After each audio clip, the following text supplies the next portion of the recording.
Bumugang ang balita na sina Kim Chiu at Paulo Avellino ay umano'y tuluyan ng umamin sa kanilang tunay na nararamdaman para sa isa't isa, kung saan ayon sa mga ulat at mga pahayag na lumutang mula sa ilang mapagkakatiwalaang sources sa loob ng industriya, hindi na umano napigilan ng dalawa ang kanilang emosyon matapos ang sunod-sunod na pagkakataong nagkasama sila sa trabaho at sa mga pribadong sandali na nagpatibay ng kanilang koneksyon, dahil sa bawat titig, ngiti, at simpleng pag-aasikaso ay unti-unting nabuo ang isang damdaming mas malalim pa sa pagkakaibigan, at sa isang di inaasahang pagkakataon, na sinasabing naganap sa isang tahimik at pribadong tagpuan matapos ang isang araw ng trabaho. Nagkaroon umano ng tapat na pag-uusap ang dalawa kung saan inilahad nila ang matagal nang itinatagong damdamin, na ayon sa mga nakasaksi ay puno ng kaba ngunit sinabayan ng kaginhawaan dahil pareho pala nilang nararamdaman ang parehong emosyon, at mula sa sandaling iyon ay nagbago ang takbo ng kanilang samahan, bagay na agad ding napansin ng kanilang mga tagahanga ng mas lalong naging bukas,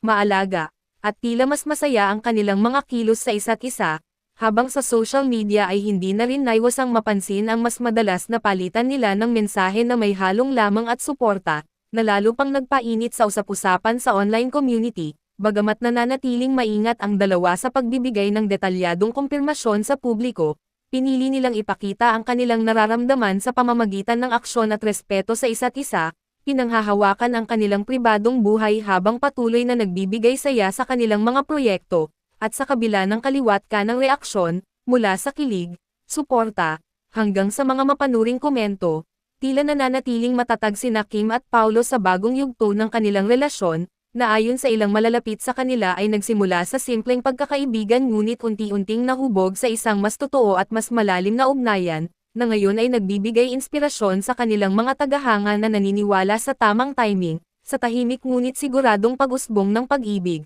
at sa katotohanang minsan, ang mga pinakamatitibay na relasyon ay nagsisimula sa hindi inaasahang pagkakataon ngunit pinipiling ipaglaban sa tamang panahon.